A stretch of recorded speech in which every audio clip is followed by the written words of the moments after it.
Welcome to AM Muscle Maintenance with In Shape Fitness. I'm Coach Kim. Thank you so much for joining me for today's podcast. Today is a workout podcast, and we're calling this one Low Impact, High Energy. It really does bug me that a lot of people think that to get a good workout, you need this high octane body blast, sweat your butt off and work until you're exhausted. Sort of exercise routine in order to maintain and even to develop impact in terms of your ability to maintain your fitness level and improve it as you proceed through your work week, especially during your work week when you're more apt to race out the door from your bed, essentially jump into your clothes and head out the door so that you can get to the first activity on your schedule for the day. It really isn't mandatory that every single workout be super, super duper hard. You can get a really excellent, efficient, high energy outcome in terms of a routine that you do in your living room floor or perhaps in your office floor, but body weight equipment free workout.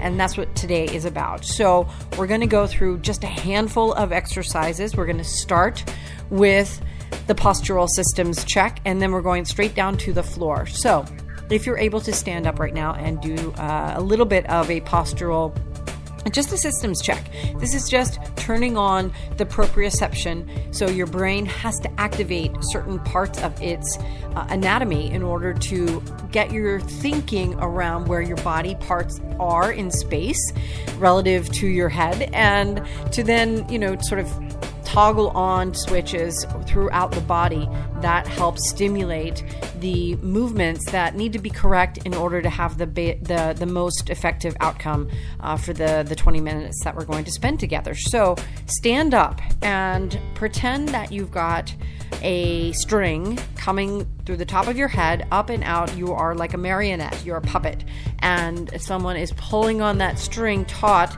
so that you are not straining your back or squeezing your tummy muscles too tight or contracting your lower back, but just lifting up through the spine as you take a couple of deep breaths.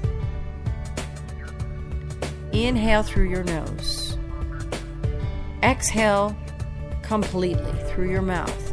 I say smell the air around you and then bellow the air out of your mouth. So you inhale through your nose, exhale through your mouth. That is a really efficient exercise rhythm. And that will help activate the parts of your brain that need to make executive decisions about the controlled movements you need to utilize to make the most of these exercises. So now you're going to drop down to the floor. And what I want you to do is rest in what we call quadruped position. This is a fancy way of saying get on your hands and knees. And you're going to make sure a couple of things you want to just think about. Your hand placement should be directly underneath your shoulders. So your wrist and your shoulder line up. Now splay your fingers. And the reason you splay your fingers is because your hands want to be stimulated. I have people sometimes do the Braille alphabet just to stimulate some phalange movement. I love using the word phalange, and that means that I will use it a couple of times probably in the next few minutes. But phalanges are your digits, your fingers, and they don't get a lot of action in terms of your body parts' everyday movements, because aside from typing things out with your thumb on your device or typing words out on your computer, you're not having to do a lot of gripping, a lot of splaying of your fingers to grip things that might be sort of wide, or balling your hand, hopefully not into a fist, that kind of stuff. But your fingers have a lot of sensory neurons in them, and they are dormant because of the lack of stimulation. So you splay your fingers, and then think about your hips and your knees. They should also line up directly. So you don't want your knees too close together, and you don't want them too way far apart, but you want each knee to line up directly underneath its corresponding hip. Now your head, you want to make sure is in a neutral position, and do a couple of cat camels. Most people that listen to this podcast, I've gotten some really good feedback over the years. Most people know the postural systems check. They know the cat camels and a couple of basic yoga positions. We're going to do some flexibility work in this session as well. Incorporating a little bit of flexibility work into all of the workouts that we do is one of the reasons why our company has actually been able to stay in business for such a long time. But because the fitness fads that come and go, our fads, we actually learn a lot from the different modalities that have come and go in terms of gone in terms of popularity. But you can't just do core work. You can't just do yoga. You can't just do impact work in things like running and cycling. You need to have that well-rounded approach to the maintenance of your body, your physiology. So now we're going to take a little bit of a leap here, because what I want you to do is to lift your knees up into the air. Now you can probably what you want to do is tuck your toes underneath your ankles, right? So your foot is flexed, and so as you lift up off of your knees, you're not going all the way to downward facing dog, but you are going to lift the knees up a couple of inches and then gently tap back down to the quadruped position and then lift up again. So for 30 seconds, all that you're doing is lifting up and lowering down real gently. You will be surprised at how your time is going, by the way, at how elevated your heart rate is moving because of this one tiny little micro movement. 12 more seconds. Inhale through your nose. Keep thinking about that inhale through the nose, exhale through the mouth. Just a couple more seconds. 3, 2, 1. Now lift up off of your hands for a second. Sit maybe into onto your heels and shake out your wrists. Because if you're not used to doing work on the floor, you want to make a fist, open your fingers, make a fist, open your fingers, make a fist, open your fingers, and shake out your wrists. All right, now go right back to quadruped. I want to do it a second time. This time, go up a little bit higher, and then don't let your knees touch the floor completely. So get within an inch maybe of the floor, but again, 30 seconds starts now. You're lifting up, lowering down, lifting up, lowering down. Keep your fingers splayed. Keep breathing, inhaling through your nose and exhaling through your mouth. Really simple. Pike, squat, we call this. And then again, we start sometimes in pike and then lower the body down into almost like the bear walk, which some people call it, or just crawling. Even if you're crawling on your knees. Amazingly enough, as our kids get older, we're so excited for them to be on their feet and walk. But the truth is, crawling is a really, really effective way to develop core strength, to develop the diagonal neurotransmitter connections that need to exist. You're done. You can rest in child's pose or sit up again onto your heels and make a fist, splay your fingers, shake out your wrists. So the crawling part of the development of a young person is a really important function, and the more that we do it as adults, the better off we're going to be in terms of mitigating issues like the propensity for older people to fall down and lose balance, getting dizzy, the vestibular system. It's such an important part of your sustainable life, your enjoyable, sustainable life as you get older. Okay, now I want you to do an exercise that you may have heard of before. It is a stabilizing exercise for your back. And you extend the right arm forward with your palm facing your head. You extend the left leg. So you're back in quadruped on your hands and knees. And then you extend the left leg straight back with a pointed toe. Right arm straight forward, not up. You don't contract the lower back and lift the arm and the corresponding diagonal leg, but straight back. You want to make one straight line. Keep your belly pulled in and pause and then switch. You're going to coordinate now left arm, right leg, same thing.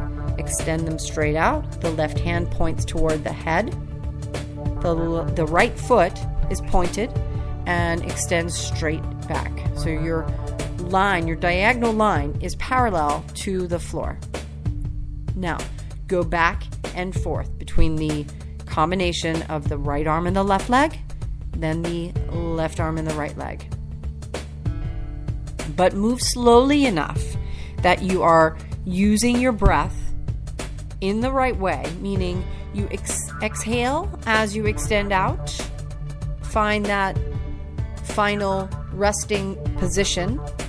Pause for a fraction of a second, and then inhale as you return your limbs to the starting quadruped position.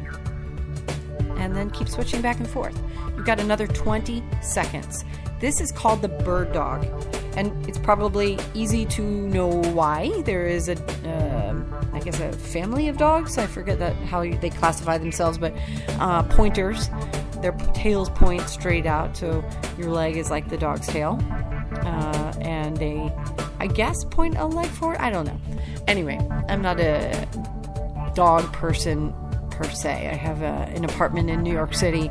For me, it's a lot easier to have a couple of cats running around. All right, rest back now in child's pose because I want you to stretch your back.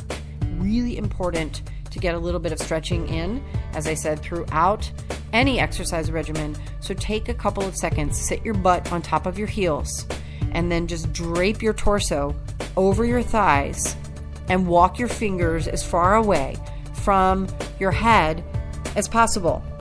Your elbows should be in the air.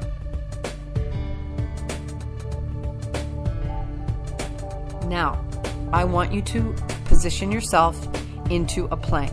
Remember, this is a low impact workout, meaning it's not jumping around, super sweaty, but we are going to work this a little bit. I want you to lift yourself for 30 seconds.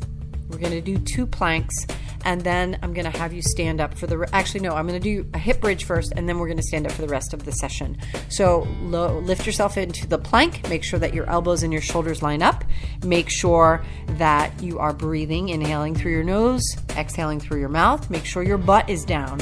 If you don't feel the contraction of all of the layers of muscle in your tummy, if this is not difficult for you, squeeze your tushy muscles. And if it's still not difficult for you, invert your feet into what we call a dolphin plank so that you're resting on the tops of your feet. You've got 5 more seconds here. A plank for 30 seconds is something you should be able to do. You should actually be able to do a plank for 60 seconds, but we're going to go with 30 for now. All right. Now I want you to lift your body back up into the quadruped position. Let's do that bird dog one more time, but go a little bit faster. So for another 30 seconds, you're going to extend the right arm forward with the left leg straight back, and then switch to the left arm forward, right leg straight back, exhaling as you extend the diagonal positions to the outward position, and then inhale as you come back to quadruped. Keep your belly pulled in.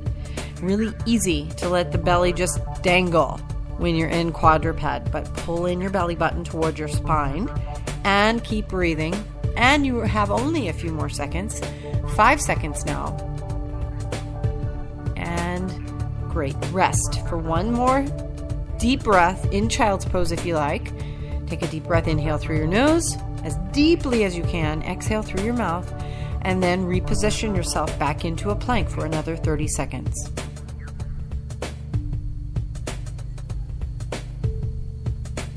Excellent. All right. So your time is going. Again, make sure that you keep your butt down. So you want to feel it, right? You don't want to keep your butt down too far, but you should make a straight line from your head and shoulders down to your legs. If it's too hard to hold, you're about 12 seconds in, you can lower your body to your knees, but you want to keep your butt tucked in so that you keep the layers of muscle triggered to be stimulated. They're supposed to work together as a team, and this is way more than about slimming down your waist. Think of the plank in a way that helps support the functioning of all of those things inside of your rib cage that you need to have functioning for you to live as a person, to be alive. Your heart and your lungs, all the vital organs that are housed in your trunk, need that musculature to support them. In addition to the rib cage, of course, and your spine. You can rest, by the way, in child's pose one more time. And then when you're ready, turn over to your hips. So that is the beauty, the relative critical significance of the plank as an exercise that you do every single day. Every single day. None of this nonsense about going to the gym a couple times a week and that's how you stay thin and can eat what you want and enjoy, whatever. That whole part of the recommendations that we've been fed, spoon-fed by big companies that own these fancy spaces where they want you to come and exercise, but only a couple times a week. Not that anybody does that. A full, I think it's something like 80% of the American population doesn't exercise to the extent that is even recommended. So now you're on your back. I want your knees bent, your feet on the floor, hips in the air for a hip bridge. So the spoon-fed corporate philosophy that you leave what you're doing, take a bag, change your clothes, sign in with your membership card, go to a workout, leave this facility, go back to your life, business twice a week or 3 times a week is a scam. You don't need that. You can do everything that you need to do in your home every day. You just need the right programming and the guidance, the education, and then practice and the habit formation. That has to be something that you do, again, it's something you do on your own time. And the social component of it, the recreation part of it, all that will come into play and hopefully provide you with a lot more enjoyment in your life if you are able to do the types of movements that are so desperately needed for an active lifestyle. All right, now we're going to stand up. So you were just in hip bridge. And this is a position. If you move in hip bridge up and down, that's fine. But when you're ready, stand up, because I do want to do a couple of exercises on your feet to get your heart rate up before we finish. One being the lighthouse, an exercise that I do almost always at the beginning of a workout.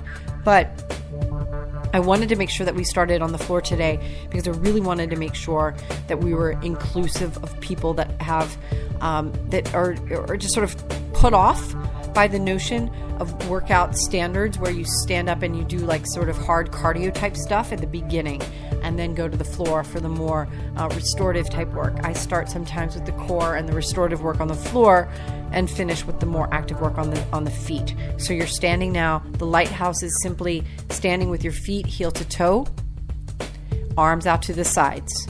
And you hold your arms out to the sides for a good reason. Number one, they're going to get heavy. And that means you're going to activate some of the smaller muscles in your rotator cuff, in your upper back, in your chest that have to support that weight. And without any additional weight, it's a really good way to stimulate and protect the soft tissues that, again, really work to help stabilize your trunk.